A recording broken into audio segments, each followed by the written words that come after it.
sou Vivian Pádua e seja muito bem-vindo, muito bem-vinda ao Pode Ser Original, que é um canal gerado com muito amor para que seja um espaço de leveza, transformação e construção. Será uma jornada de movimento interno, escuta e reinvenção. Trarei convidados que as suas histórias farão conexões com as nossas. Te convido a vir comigo para um espaço de trocas, resgate e vínculos, onde o lugar das palavras seja elo e espelho. Lembrando que aqui a originalidade tem o seu lugar.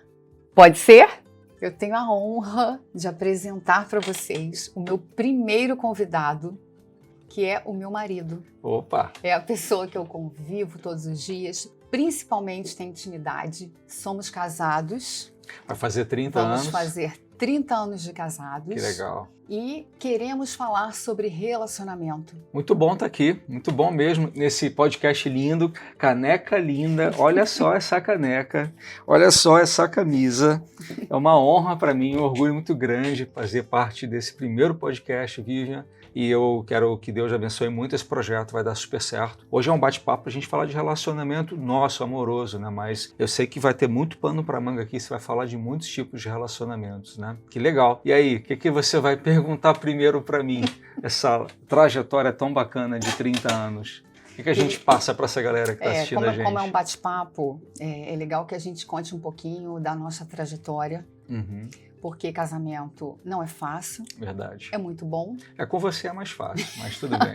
É muito bom quando é bem sucedido, mas a gente sabe que é uma construção. Verdade. É muito aprendizado. Verdade. Então, assim, que amor é esse, João, que as pessoas buscam no casamento? E cheio de estereótipos, né?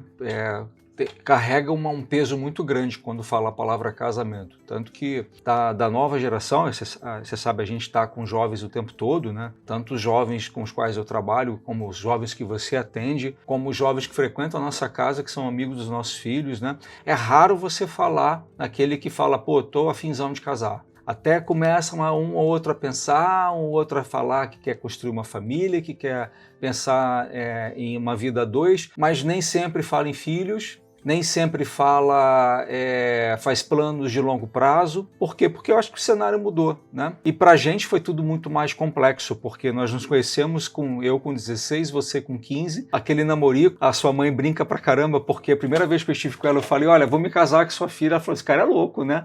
Só pode ser doido, né? Acabou de conhecer minha filha, tá falando que vai se casar com ela. E aos trancos e barrancos a gente foi construindo uma história, primeiro uma história de conhecimento, né? De se conhecer, depois uma história que de paixão virou amor, de amor virou entendimento e diversas barreiras pelas quais a gente teve que passar, diversos obstáculos, e estamos aqui contra todos os, como é que se fala? Eu esqueci a palavra, prognósticos, né? Contra todos os prognósticos depois de 6 anos de namoro, quase 30 anos de casados e uma vida plena. Uma vida que foi difícil em diversos aspectos, financeiros, emocionais, mas que a gente, aos trancos e barrancos, conseguiu edificar uma bela história. E é legal, Vivian, descaracterizar essa ideia de que, foi sorte. Eu não acredito em sorte. Acho que tem a sorte, sim, de você achar a pessoa certa no momento aquele momento que você achou, essa é a pessoa certa, mas eu acredito muito em construção, né? Não em sorte. Você tem razão. É tudo uma construção.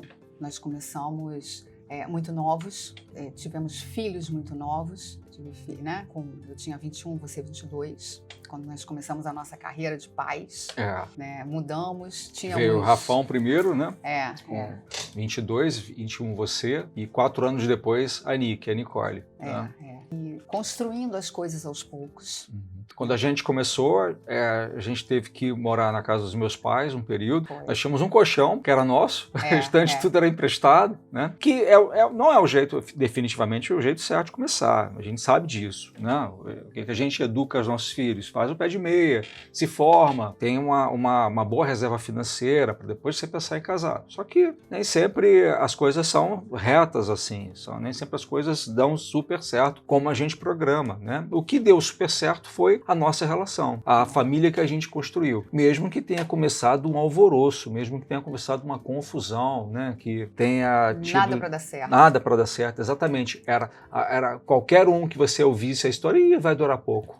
Né? Vai durar pouco, vai acabar virando uma mãe solteira, o cara vai ter que abandonar a faculdade, não vai conseguir se formar, nenhum nem outro, vai ter que trabalhar em 2 períodos, 3 períodos e tal. E isso é natural pensar nisso, porque se naquela época já era difícil, você imagina hoje, né?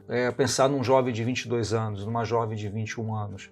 Seria talvez muito mais difícil do que foi pra gente, né? Porque os nossos pais não foram tão, como é que se diz? Eles eram queridos, eram atenciosos, mas eles não deram muito mole pra gente, né? E hoje a gente sabe que a sociedade é mais leniente, né? Os filhos demoram a sair mais de casa, ficam mais tempo morando com os pais, na barra da saia do pai, da barra da saia da mãe. Então, talvez nós tivéssemos mais apoio hoje do que nós tivemos. Mas tá tudo bem, porque foi uma vida linda, tem sido uma vida linda, foi uma construção super bonita. E, de novo, né? Não foi sorte, foi muito trabalho, foi muita paciência. Eu gostei, tem um cara que a gente gosta, que a gente assiste, né, que é o Jerônimo Temel, o nosso guru, né? Onde ele citou um filósofo que fala: a paciência é amarga, mas o seu fruto é doce. É verdade. Né? E eu falo para todos os meus amigos, para todas as pessoas que eu tenho convívio, que uma boa parte do sucesso desse casamento foi porque você teve paciência. Você teve paciência para deixar ver o seu marido amadurecer, porque geralmente a mulher já é madura desde que nasce, né? E os homens demoram a amadurecer. Os homens ficam muito ainda no ambiente do garoto, né? De estar com o grupo, estar com a galera. Você tem essa percepção? Eu tenho essa percepção. Posso estar realmente equivocado, né? Mas com os quais eu convivia, para mim era nítido que havia uma diferença de amadurecimento, né? Então, eu acho que você teve muita paciência. Havia amor e teve paciência também para deixar, olha, vai acontecer, vai se tornar realmente uma pessoa madura, uma pessoa com a qual eu vou construir uma vida bonita. Eu acho que isso é muito legal. Isso é bom, porque um vai aprendendo com o outro. Isso é importante, essa admiração, porque a partir do momento que nós temos admiração pelo outro, e eu falo mesmo de você, porque você também foi paciente. Eu também era imatura. Eram 2 adolescentes se transformando em jovens já com filho, né? A responsabilidade muito grande. Então, assim, muitas demandas. E não podia parar de viver, você tinha que estudar, né? Você tinha que estudar, o tempo não para, você tinha que estudar, tinha que ir para a faculdade, né? A gente brinca que quando a gente começou, eu comecei um curso superior, tranquei, depois fui para. A história é longa, né? A história de 36 anos de convívio. Mas depois fui para Brasília, transferi o curso, depois fomos para São Paulo, transferimos o curso, depois acabamos começando novamente um curso juntos, já com o filho. No Espírito Santo, né? Onde nós nos conhecemos e foi o início da nossa bela história. E o nosso filho tinha 2 anos, ficava sozinho com uma cuidadora. A tia da creche, que a gente contratava para ficar. Que a gente contratava para ficar à noite, porque nós trabalhávamos o dia inteiro e fazíamos faculdade à noite. E ele foi até um momento interessante de desenvolvimento dele também, porque colocava o boneco para congelar no congelador, fazia seu próprio Nescau, escalava. Chegava sem jantar pra gente. Chegava, tinha jantar, às vezes era um macarrão duro, mal feito, mas a gente curtia pra caramba, porque você via carinho naquilo ali e tal. Então, assim, é repleto de casos bacanas, lembranças bacanas para contar. Claro, existem diversas outras que não são tão boas, que a gente teve que superar, muitas situações delicadas, como todos os casais têm, mas eu acho que o que principal que a gente precisa falar, né? Tinha muito amor, tinha muita entrega, tinha muita admiração um pelo outro, e eu acho que são ingredientes que são super necessários para que dê certo. Mas o principal, Vivi, eu volto a bater nesse aspecto, porque eu acho que quem está assistindo a gente precisa pescar isso, que o principal realmente foi paciência. Porque o que a gente vê hoje, né, nessa sociedade, persistência e paciência. A gente vê hoje uma sociedade que é tudo para ontem, né, que se não for bom eu troco assim no estalar de dedos, as pessoas estão descartáveis, como as roupas são descartáveis, os carros são descartáveis, tudo fast food, né? Senso de urgência. E não, quantas vezes a gente dormiu aborrecido um com o outro, quantas vezes a gente questionou, será que é a mulher certa para mim? Será que é o homem certo para mim? Quantas vezes a gente parou para pensar, será que essa relação vai longe? E a gente deixava as coisas, a poeira assentar, deixava as coisas irem se ajustando, sentava, conversava, e aí eu acho um ponto crucial também. Você elencou persistência, eu elenquei paciência, eu vou elencar agora a comunicação, né? A comunicação, ela por vezes, ela não era fácil, porque eu sempre tive um aspecto mais introspectivo que você, né? Você sempre foi mais extrovertida e expansiva, então não era fácil porque eu tinha uma tendência a resolver as coisas por mim mesmo, né? Comecei a trabalhar muito cedo, muito independente desde muito cedo, né? Compartilhar era complicado. Era complicado. Era complicado, né? Por tantas vezes eu quis resolver as coisas sem te envolver. E aí a gente às vezes caía para te proteger. Só que né? isso aí dava um resultado, negativo. Contrário. Né? E aí todas as vezes que o bicho pegava de verdade, tava lá você, tipo, esperando para uma resenha, a famosa DR, né? Porque a gente precisa conversar, né? Para poder resolver os problemas. A famosa DR para sentar e resolver. E não é fácil. Não é fácil, porque a gente tem que vestir a sandalinha da humildade muitas vezes para reconhecer que está errado, a gente tem que muitas vezes sustentar aquilo que acredita, ainda correndo o risco do parceiro, da parceira, ficar ainda mais colérico conosco.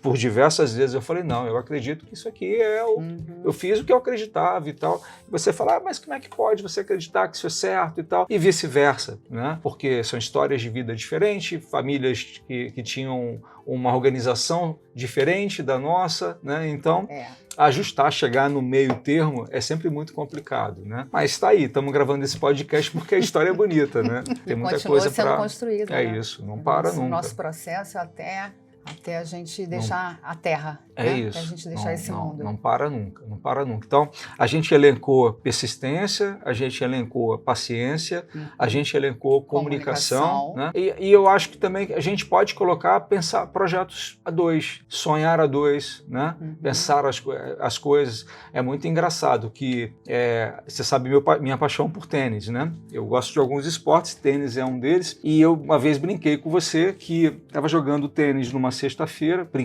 comentei com você que eu estava jogando tênis numa sexta-feira à noite. Da metade do jogo, um dos colegas parou e falou, eu tenho que ir embora. Mas como assim? O jogo não terminou. Mas eu tenho que ir embora porque minha esposa tá louca que eu não cheguei em casa ainda. Pô, você não falou que ia jogar tênis? Não, eu falei com ela que ia terminar cedo. Pô, mas você sabe que o jogo de tênis tem 2 horas. Com ela, não tinha marcado um jantar. Falei, você é maluco? Como é que você marca um jantar sabendo que o jogo ia começar às 6h30? O jogo não ia terminar nunca. Né? O jogo não ia terminar nunca antes de 8h30 da noite. Como é que você... Né? E aí eu vi assim, era um camarada super bem sucedido financeiramente, um camarada com 2 filhos já adolescentes para adultos, né? Então, acho que um para fazer 20, o outro para fazer 18, uma coisa assim, e com esse terror. Aí eu fiquei pensando, pô, que vida é essa?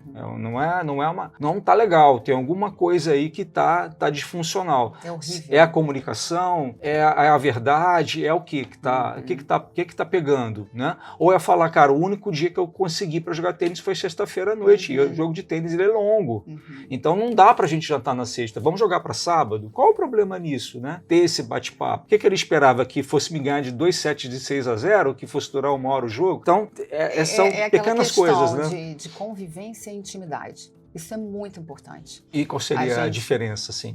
São coisas somatórias, né? Claro. Às vezes a pessoa convive 30 anos com a outra, mas não tem intimidade. Ah, sim. Perfeito. A pessoa não fala o que ela gosta, o que ela quer. Que isso é tão importante, que é o autoconhecimento de cada um. A gente foi construindo isso. Perfeito. Né? A psicologia me trouxe muita coisa boa, né? A vida te trouxe muita coisa boa, a gente conversa muito, só que não tem nem comparação. Quantas pessoas não têm... você me conhece muito bem. Eu tenho horror a me sentir sufocada.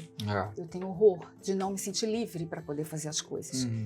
Para mim não faz sentido eu estar com alguém que não me deixe livre para eu poder fazer as coisas que eu gosto. É isso. E com respeito. Eu nunca deixei de te respeitar, mas eu nunca deixei de fazer as minhas coisas. E é assim que a gente conversa e a gente vai chegando. Porque um casamento longo são vários casamentos o tempo todo. A gente vai casando, né? A gente vai casando de novo, casando de novo. É isso.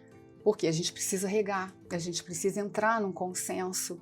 Tem dias que a gente não está muito bem. E ter autenticidade, e isso vale para homem e mulher, ter autenticidade de dizer não. Né? Dizer não, olha, não estou afim de te acompanhar num jantar que você vai com as suas amigas, mesmo sabendo que os maridos delas vão. Já aconteceu algumas vezes com a gente. Já aconteceu. E tá tudo bem. E tudo né? bem. E tá tudo bem. E tudo né? bem, porque é horrível você forçar o outro. Assim como eu não gosto de ser forçado, né? Você forçar o outro a fazer alguma coisa que ele não queira. É isso. Essa autenticidade, esse ter a coragem de dizer não, ter a coragem de se posicionar, né? De falar, olha, eu não concordo com isso aqui que você fez. Recentemente passamos por uma situação dessa lá em casa, quando aconteceu quando aconteceu aquele acidente lá, quando você estava saindo com o carro, que o maluco de bicicleta te pegou e tal. Você queria que eu concordasse com você e eu discordei, e aí gerou aquele mal-estar. Você continua achando que você está certa e tal, e eu continuo achando que você está errada, por mais errado que estivesse o ciclista e tal. Mas aí que é bacana, porque eu não deixo de ser o João, você não deixa de ser a Vivian, e a gente tenta achar uma interseção. Como a gente resolve A gente tenta achar uma interseção no meio do caminho, né? É. Então, assim, sempre é legal passar para as pessoas, né? Já tem um tempo que a gente tem as coisas do João, as coisas da Vivi e as nossas coisas. Vou dar um exemplo. Tudo que é investimento são as nossas coisas. Não é o investimento do João e o investimento da Vivi. O investimento é nosso. Então, nós temos uma conta conjunta. Ah, eu detesto a ideia de conta conjunta. Não. Você tem a sua conta que você paga as suas coisas. Eu tenho a minha conta que eu pago as minhas coisas. Só que nós temos uma conta conjunta que é o nosso investimento. Que é o nosso sonhar juntos. Que é o nosso olhar para frente, né? O nosso projeto. Que a gente tem lá na frente, que a gente vai construir com isso aqui que a gente está guardando. Né? E isso é muito bacana. Pô, amanhã, Deus que me livre, né? Bate na madeira, mas amanhã eu morro, você não tem dificuldade de usar esse dinheiro. Amanhã acontece alguma coisa com você, eu não tenho dificuldade de usar esse dinheiro, porque é nosso. Né? Não tem inventário que vai atrapalhar, não tem nada que vá nos atrapalhar nesse sentido. Mas o principal, transparência e sonhar juntos. E sem perder a individualidade. Você quer gastar R$100 com frugalidades, você gasta. Eu quero gastar R$100 com frugalidades, eu gasto. Nós temos esse direito, né? E está tudo bem, uma coisa conversada, mas nós temos o olhar a dois, nós temos o sonhar juntos. E esse sonhar juntos, ele é sempre muito discutido, sempre muito conversado. Né? Não era assim. A gente foi amadurecendo isso, né? Não era meio obscuro, mas a gente foi amadurecendo e ao longo do tempo a gente foi construindo uma coisa muito legal, muito transparente, né? Até por questão de personalidade, que você mesmo falou, eu tenho uma expectativa, todos nós temos, né? Mas eu gosto de resolver de determinada forma e você de outra. Eu já entendi como você funciona, você já entendeu como eu funciono. E aí a gente entra no meio termo. É isso. Né? Eu sei que quando você está muito nervoso, João, depois a gente conversa, né? E eu fico louca para falar, mas eu aprendi também a poder amadurecer, a poder esperar, trabalhar a ansiedade. Nós dois gostamos de resolver as coisas, né? Nós dois. Quando é para resolver, a gente já vai resolvendo tudo. Isso é uma coisa que a gente, inclusive, combina muito. Só que em questão de personalidade, todos nós somos diferentes. E a gente poder ter esse respeito é muito importante. Legal. É muito importante. Concordo 100%. Para que a gente se encontre. Concordo 100%. Para que a gente se encontre. Quando a gente tem alguma... E tem mesmo, né? Pensamentos diferentes, formas diferentes de lidar com as coisas. Um ajuda o outro. E a gente já consegue reconhecer. Eu várias vezes já falei, João, me ajuda, isso aqui é difícil para mim. E você já me pediu ajuda por diversas vezes, né? E assim, é claro que existem diferenças entre os sexos, né? Da forma como que encaram as situações, racionalidade de um lado, mais emocional do outro e tal. Os momentos aonde o bicho pegou pro meu lado, você esteve forte ali do meu lado. Você esteve presente. Isso foi assim num negócio que eu quebrei 10 anos atrás, que cheguei a ficar num nível de desespero absurdo que você sabe até o que eu cheguei a pensar em fazer. Não fiz por muito amor a você e aos nossos filhos, né? E em nenhum momento houve aquela questão do julgamento. Pô, pode falar palavrão no seu podcast? Que merda, né? Pô, eu avisei para não fazer isso, eu avisei para não jogar tudo que a gente tinha nesse negócio e tal, né? Pode ser. Pode ser isso, pode ser. Aqui é para você Aqui é ser pra quem você é. Tá certo, bonita aí, gente, pode ser, tá linda. Tintim, né, com a canequinha. Então, assim, nesse momento, nos momentos de dificuldade, é que a gente vê quem tá com a gente, né? Quando meu paizinho faleceu, quando a empresa quebrou, recentemente, quando meu sogro passou um momento muito difícil de saúde, né, e agora foi pro céu, depois de muita batalha. Então, assim, é nesses momentos de maior dificuldade que você vê vê a rocha que está do seu lado, né? É. E eu acho que casamento é isso, porque, pô, peraí, né? E a gente tem um caso na família de uma pessoa que a gente ama, que quando o marido precisou trazer para dentro de casa os pais doentes, eles se separaram. E até hoje ocorre uma frustração muito grande em quem foi o mentor da separação por conta disso. Então, e é uma pessoa que a gente ama, que a gente sabe o quanto carinhosa que é essa pessoa, né? Então, assim, nesses momentos, limites, né? nesses momentos de maior dificuldade, é que você se testa e que você testa o seu amor, né? Porque não é fácil, né? Durante o período quando eu quebrei, eu sei que eu fui a pior pessoa para estar do lado. Eu sei que eu fui uma pessoa amarga, que eu fui uma pessoa triste, que eu fui uma pessoa que... Um ser humano. Né? Mas é um ser humano. Da mesma forma que você não foi plena com os momentos de dificuldade com o câncer do seu pai. Então, foi muito difícil. E para mim, assim, isso é uma coisa que... Como marcou para você, marcou para mim.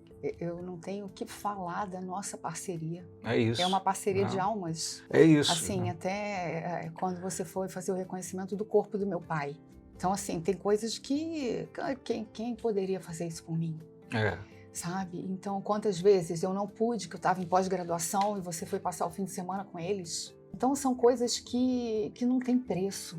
Não tem preço, e é isso que a gente coloca na balança numa relação. É isso, né? E acho que o encontro, que você falou de encontro de almas, ele está muito ligado também aos perrengues que você passa, né? Porque quando a pessoa idealiza um casamento, ela já vai pensar logo, né, nas coisas boas, né? Vai pensar na lua de mel, vai pensar no sexo que vai ter com o parceiro, né? Nos passeios, as viagens que vai fazer, na grana que vai acumular. Mas tem tudo isso, claro, mas tem também muita relação, né? Tem filho que adoece, tem filho que às vezes vai mal na escola, que você chega cansado em casa, tem que estudar com o filho. Tem a situação de às vezes você passar por ciúmes de sogra, ciúmes de sogro. Tem situações que você passa de amigos que falam um monte de asneira quando você está passando por uma situação delicada no seu casamento. E é um perigo. E depois você vê que não é tanto amigo assim, né? Então, assim, tem muito perrengue que a gente passa, né?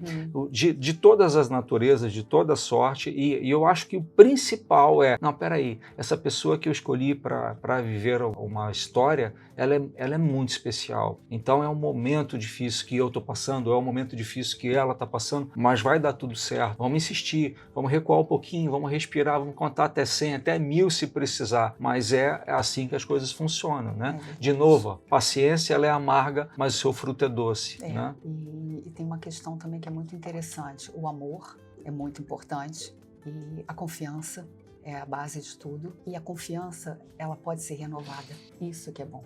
Porque o problema é quando o amor acaba. No início é tudo muito bom, a fase da paixão, ainda existindo o amor depois. Existe paixão no amor, a gente sabe disso, a gente vivencia isso, porque a gente rega. Mas quando acaba o amor, é muito complicado. E como é que... Isso é até uma curiosidade que eu tenho, não sei se é o mote desse podcast ou do próximo que você vai fazer. Como é que a pessoa pode saber que o amor acabou? Como que pode saber? Existem alguns sintomas? Existe. Inclusive, existe luto dentro do casamento. A pessoa sabe que acabou e continua insistindo, ou a pessoa vai se perdendo da outra, perdendo a graça, não conversa, sabe? Vai melhorar, amanhã melhora. E aí, quando vê, acabou. O primeiro sintoma é a falta de conversa, a falta de diálogo? Diálogo é fundamental. É fundamental. Você sentiu que tem alguma coisa ruim na sua relação, você precisa conversar. Primeiro, você precisa fazer uma autoanálise, também olhar para dentro. Como que você está? Mas ele não faz isso, ele não né? Vou falar de mim, né? Mas ele não faz isso, ele não faz aquilo. Você está fazendo? Como é que você é com ele? O que ele gosta? Qual é a linguagem dele? Porque tem a questão do ceder, né? Que você pode ceder, mas você não pode se anular. E aí eu vou perguntar uma coisa clara, você vai falar genericamente, porque pela questão da ética profissional você não vai poder entrar em detalhes. Mas você percebe uma intransigência principalmente num dos sexos ou é igual? Homem e mulher, quando é intransigente, ou você percebe uma intransigência maior entre a mulher aceitar que há um problema ou entre o homem aceitar que há um problema, ou isso é equilibrado? É equilibrado. Eu vejo como equilibrado. Mas o que eu vejo é que as mulheres, elas buscam mais ajuda. Tem uma coisa muito interessante. E as mulheres, você pode confirmar. E dentro dessa linha, só para não perder o raciocínio, as mulheres têm mais facilidade de se abrir ou menos facilidade de se abrir que os homens? Isso aí depende muito da personalidade da mulher, tá? Isso aí depende da personalidade da mulher e do homem. É porque, falando dos meus amigos, os meus amigos têm mais dificuldade de se abrir. Sim, a mulher geralmente ela tem mais facilidade, mas eu não posso generalizar. Entendi. Tem mulher que é muito reservada, que é muito introvertida e não gosta. Tá ligado à personalidade mesmo. Tá ligado à personalidade, tá? Mas a mulher geralmente ela busca mais. Ela busca ajuda. Ela geralmente está mais ligada nessas questões emocionais. E assim, você é homem, é isso que eu ia falar aquela hora. Você é homem, você pode me dizer. O homem, ele preza muito também a questão financeira. Você vai... Fala a verdade para mim, eu já sei a resposta. Mas você busca mais programas de autoconhecimento, como você vai melhorar seu comportamento, ou você prefere fazer aulas de investimento? Prefiro fazer aulas de investimento. Então, assim, é uma questão até do universo masculino. Mas ele também se preocupa. Uma coisa não anula a outra, mas a preferência. A mulher busca mais. Entendi. E voltando a essa ideia de quando que o casal percebe que alguma coisa está errada, que o amor está acabando. Um dos sintomas é a falta de diálogo. Teria alguns 2 ou 3 outros sintomas que o casal tem que ficar esperto para começar a buscar ajuda urgente? Falta de diálogo, falta de interesse, indiferença. Quando você percebe, chegou, não chegou, tá viajando, não tá? Chegou, não foi nem dar um beijo, chegou do trabalho, nem deu um beijo, tanto faz. Não. Fala que vai sair, tá tudo bem, a hora que você voltar, voltou, é isso? Entendi. É a questão da indiferença, né? Indiferença. Entendi. Não tem aquela chama, aquela desejo de estar junto, de estar junto. Assim, isso é uma coisa muito legal que a gente tem, a gente gosta. A gente gosta de estar juntos, nós gostamos de sair nós dois. A gente curte as coisas. Tem casal que chama outros casais sempre para sair. Sempre tem que estar com um monte de gente. Que horas que o casal vai conversar? Sim, não conversa, né? Não. Está se alimentando de entretenimento, mas não necessariamente daquela pessoa que está do seu lado. É do externo. Tá sempre conversando com os outros, querendo saber da vida dos outros. Fala um pouquinho da sua. Verdade. Legal. Quem é você? Do que você gosta? E a pessoa sai pela tangente. Gostei. É uma boa dica para quem está nos ouvindo, né? Você está passando por isso e acha assim, que... Você tem interesse em estar com a pessoa? E aí é sempre bom, eu sempre que eu vejo um amigo que chega até mim, que às vezes parece até que eu tenho um imã para isso, né? Alguns você amigos, é meio cupido, né, também. Sempre que vem um amigo até mim, tô passando por uma situação assim e tal, eu sempre peço para que faça uma revisão de todos os grandes momentos, de todos os grandes acontecimentos da sua vida. Essa é uma técnica, né? Tanto momentos bons de nascimento de filho, de viagens a dois que fizeram, de sexos sensacionais que tiveram, de conquistas, né? O apartamento, a casa, o sítio, o carro, as conquistas que tiveram, mas também dos perrengues pelos quais passaram e que um estava ali do lado do outro, né? Como a gente citou alguns de perda, né? de falência e etc., né? De doença e por aí vai. E geralmente funciona, porque a pessoa vê que é só um momento, que é só uma nuvem passageira e que vai ficar tudo bem, né? Agora, quando faz essa revisão e vê que mesmo assim não dá mais, é que deve ser complicado, né? Busca ajuda, assim, é bom buscar ajuda de todas as formas. Tem muitas pessoas que fazem a terapia casal, assim, se realmente a coisa estiver desencaminhada, vai acabar de uma vez, porque é complicado, terapia de casal, mas tem tudo para dar certo se houver amor. Tudo eu acho certo. Que a mola propulsora é essa, amor, né? E confiança, né? Cumplicidade, você tá ali com o outro, você saber que o outro está com você, que ele é uma pessoa, ele tem a individualidade dele, ele precisa ter a autonomia dele, ele precisa para viver, né? É aquela história do não existe eu nem tu, né? Não existe nós se não houver eu e tu. Perfeito. Isso é fantástico. A gente não pode se anular para estar num relacionamento. É fantástico. Não pode. Não tem como. Se realmente as coisas estiverem assim, muito diferentes um do outro, é preciso sentar para conversar e colocar na balança. Perfeito. Concordo 100% com isso. né? Eu sou suspeito, né? Porque você sabe, eu te falo o tempo todo o quanto eu sou feliz, né? Por a gente estar nessa jornada juntos. Eu acho que você tem muito a passar para as pessoas. Eu faço votos de que esse primeiro podcast seja o abre-alas aí de muitos que virão, né? De que muitos bate-papos. E na maioria eu vou estar ali sentadinho assistindo suas entrevistas. Eu espero que você traga muita gente boa aqui, se Deus quiser. Não, com certeza. Né? São as relações que a gente tem, relação a dois, né? Relação com os nossos familiares, relação com as coisas que a gente gosta, né? E a gente poder se enxergar, a gente poder ser original. É o pode ser. É o pode ser. Você precisa saber quem você é. Legal. Para você poder interagir com os outros. Isso aí. Vai dar super certo. Tudo de bom para você. Tamo junto. Foi um prazer participar e eu espero que no 100º você me chame de novo. A gente pode combinar isso. No primeiro podcast, no 50º, no 100º, nessas datas especiais você me chama de novo, tá bom? Prazer foi todo meu. Um beijo, te amo. Também te amo. Valeu.